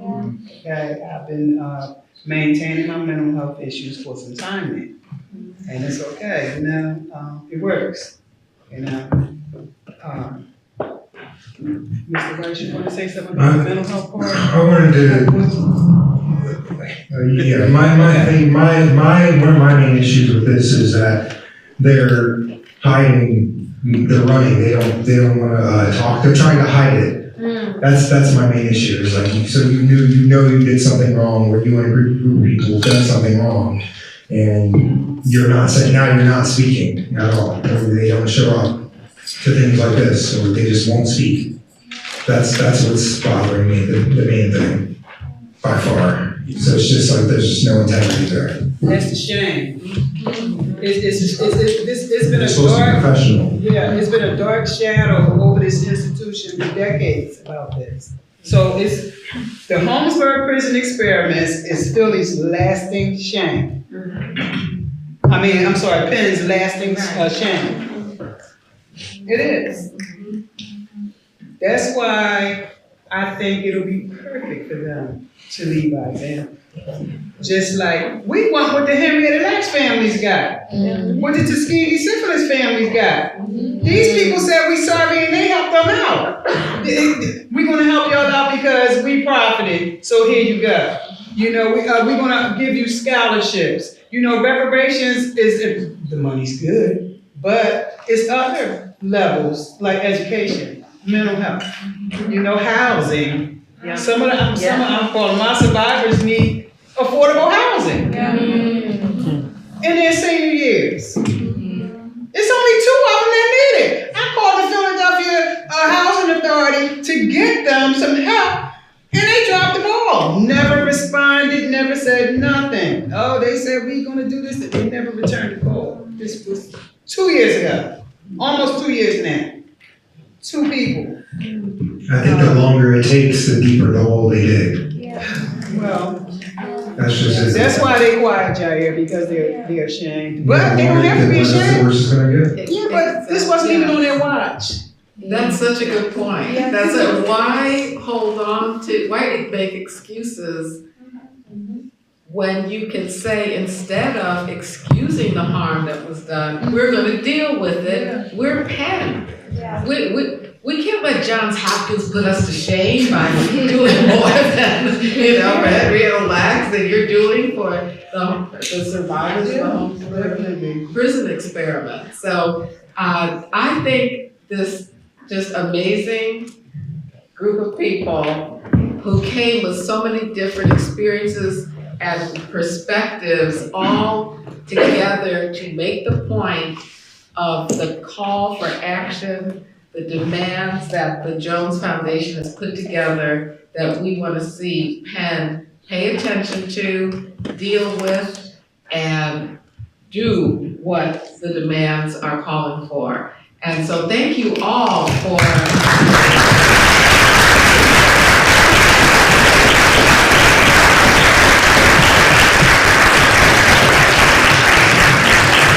I was just gonna say, if you want to repeat the website where folks can give, I mean, I know a lot of us are students here, Yes, but. yes, everybody can do something. Yeah. This is Yes, an issue. the website is Jones, Jones, found, FOUND, 09.com. JonesFound09.com. I actually have some QR cards. If y'all want to pass them. All right, okay. QR code cards. Still have about 10 minutes. So if you all say, if it's blue flags, One more thing. I want to acknowledge. Hold on, One more announcement from Ms. Adrian. I want to acknowledge our restorative justice specialist, Mr. Ricardo Miles, right here. I think Mr. Miles had a comment to make. He came all the way from Washington to support me, just like Mr. Ralph here. Good evening, everyone. Ricardo Miles, restorative justice specialist, and expertise. And to bring to light her point, with the restorative justice component, we want to take into consideration all the dimensions of wellness. So when individuals like yourself as a therapist show up, and we have this social forum, this helps with the restorative justice process. Because when you think about those dimensions, we're talking about social, we're talking about emotional, physiological, psychological, spiritual, etc. This helps the process. We are being in a group of individuals who are help holding individuals, as you said, as therapists accountable. Even if it's just one person here bringing it to light, giving an opportunity to heal. Because the healing process is through the people being able to express themselves to you all who don't know the harm that's occurring. It is indispensable that everyone is a part of the process. We know that the three stakeholders of the restorative justice process is the community, the one who did the harm, and the one who's being harmed. So it's going to take everybody in, because there's truly no justice, just us. Thank you.